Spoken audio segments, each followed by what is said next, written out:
The story of Melbourne, as we know it today, is just the most recent chapter in the story of the Burrarong. What we today call the Yarra River brings life to our region and has been doing so for countless generations. For tens of thousands of years prior to the arrival of European colonists, the people of the Boonwurrung and Woiwurrung tribes of the indigenous Kulin Nation lived as hunter-gatherers in harmony with a pristine river system. In 1835, it was the Yarra River that led explorers into the heart of what would one day become one of the world's great cities.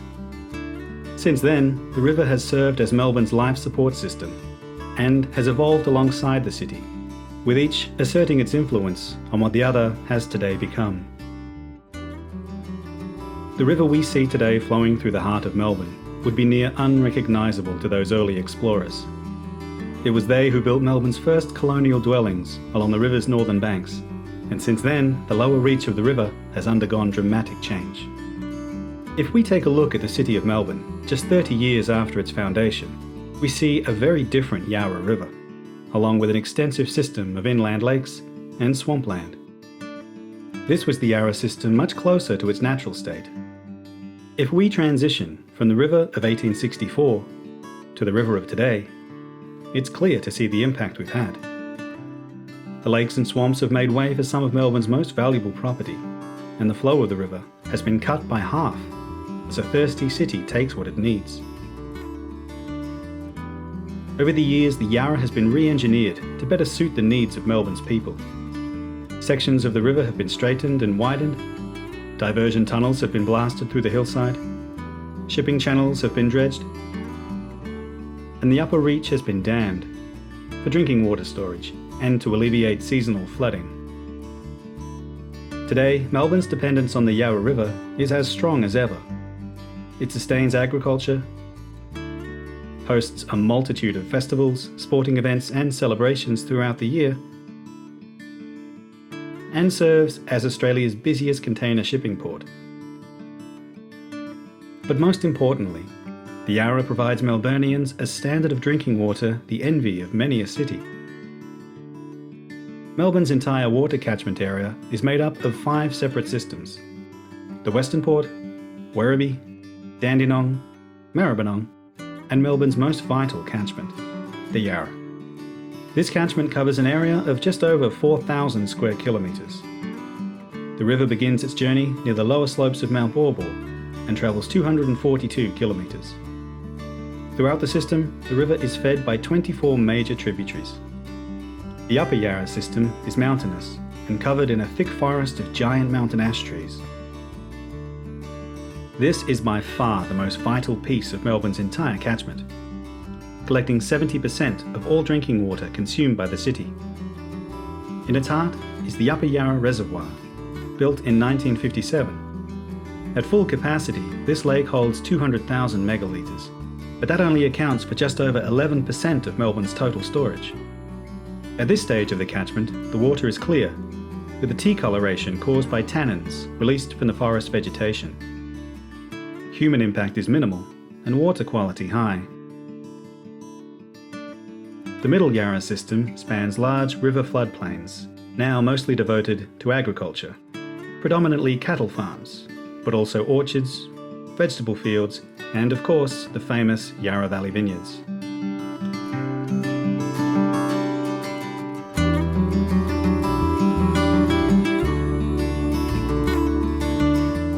It is this section of the river's journey where it takes on microscopic clay particles, which give the Yarra its famously brown colour. The Lower Yarra system enters the residential, commercial, and industrial suburbs of Greater Melbourne. The river system passes through increasing urbanisation and on into the heart of the city, finally emptying into Port Phillip Bay. If we return to the uppermost reach of the Yarra's catchment, we find the Yarra Ranges National Park.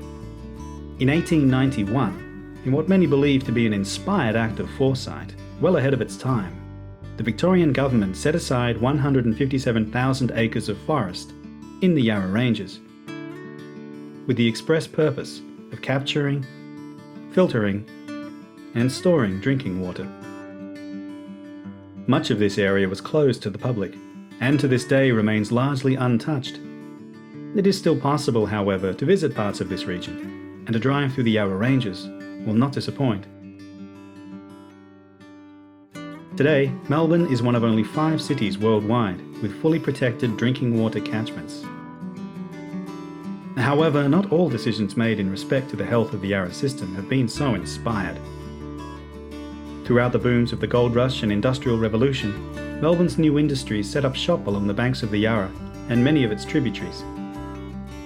The river provided them with a convenient method of disposing of toxic chemicals, as well as oils, grease, and other pollutants. The river mouth was also dredged, which created an effective trap for these pollutants, and in particular, heavy metals, which are still present in high concentrations in the lower reach of the river. While environmental regulations over the years have been strengthened, and significant efforts have been made to improve the health of the system, there is still much we can improve on. In September 2017, a landmark piece of legislation was passed by the Victorian Parliament with the clear purpose of long-term protection of the Yarra system. The Yarra River Protection Willipgin Birrarung Muron Act is groundbreaking, in that it declares the Yarra River as one living and integrated natural entity, which carries with it certain legal rights, allowing advocates to represent the river in a court of law. The Act also seeks to give more political voice to the land's traditional owners and recognise the intrinsic connection they have to the river. Wurundjeri elders were heavily involved in drafting the legislation and invited to address Parliament in support of the Act. The state now recognises something that we, as the First People, have always known, that the Birrarung is one integrated living entity. A spirit, a part of our dreaming. We have lived with and known the Birrarung ever since the beginning. This bill is the first to pass Victorian Parliament, which contains language from Indigenous Australians. Alongside government, various community groups and organisations are forming across Melbourne with an intent to not only protect the river, but to rehabilitate. We're friends of the Yarra Valley Parks, and we're a volunteer group, and we're enthusiasts for protecting and enhancing the beauty of this part of the Middle Yarra. Specifically, we've been working on this area here called Yarruk Tambur, named by Doreen Garvey-Wandin of the Wurundjeri. We've recreated a historic wetland here. We moved 3,000 tonnes of soil to do this. A few minutes ago, we were overflown by wedge-tailed eagle. We have kangaroos and wallabies here as well. We're passionate about preserving what's here, the beauty of what's here, and recovering it from a lot of the degradation that occurred with European settlement and the consequences of that. In fact, people will be amazed that this tree behind me is 1,000 years old. And if you imagine it, that this was 750 years old when Captain Cook arrived. As our understanding of how the Yarra River and its catchment functions, so too does our awareness of its importance on our everyday lives. But not just our own. The Yarra is home to a large variety of wildlife. It not only provides habitat for some of the world's most remarkable animals, but also several critically endangered species found nowhere else in the world, including the leadbeater's possum and helmeted honeyeater. Study in resident animals can provide a strong indication as to the overall health of an ecosystem. And to best protect the Yarra system, we need to do all we can to understand it. A host of scientific studies and surveys are currently being conducted by universities, government and non-profit organisations right across Melbourne. One such organisation you may spot patrolling the river is the Yarra River Keeper, who are heavily involved in scientific studies of the river system, as well as educational and clean-up programs. The Yarra Riverkeeper Association was founded in 2004 by a group of like-minded community members who recognise the importance of the Yarra River We're primarily involved with advocacy, education, and on-ground works like cleaning and revegetation programs.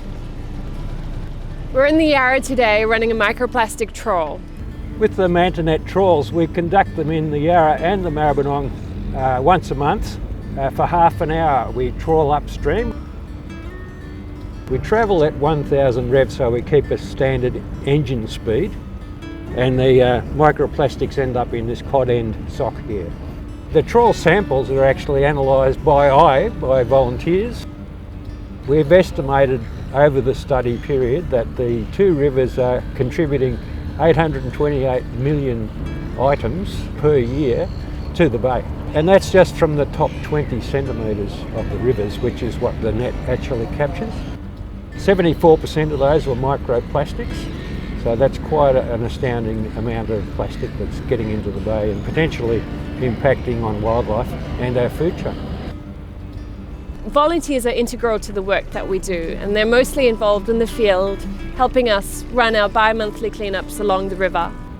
One of the programs we're currently working on is the Yarra River Reed Blitz. This involves attaching a massive vacuum system to the back of a boat and sucking up as much polystyrene from reed beds as possible. Reed beds act as a trap for litter, and they do an excellent job of preventing litter from making its way into waterways and into the bay. But these reed beds need to be cleaned as well. So this vacuum system is going to remove tons and tons of polystyrene beads, which are really difficult to reach. The Commissioner for Environmental Sustainability has been tasked by the Victorian Government to support these research programs and provide independent and objective reporting on the state of the environment. Custodianship of Melbourne's most valuable natural resource is a collaboration between scientists and researchers, policymakers, volunteers, and everyday Melburnians. Throughout its history, Melbourne has been a city of great change. Its future holds the challenges of climate change and a growing population, yet also the prospect of clean energy and a reconnection of the built environment with the natural. The Commissioner's first report on the state of the Yarra and its parklands will be released to the public. Decisions we all make today will directly shape the future of our city for generations to come. It's a future that is in our hands, and one we can all look forward to.